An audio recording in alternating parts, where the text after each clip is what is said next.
Ang kayamanan sa langit. Huwag kayong mag-ipon ng kayamanan para sa inyong sarili rito sa mundo.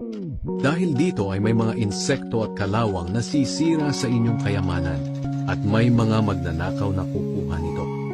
Sa halip mag-ipon kayo ng kayamanan sa langit, kung saan walang insekto at kalawang na naninira at walang nakakapasok na magnanakaw. Sapagkat kung nasaan ang inyong kayamanan, naroon din ang inyong puso. Ang ilaw ng katawan. Ang mata ang nagsisilbing ilaw ng katawan.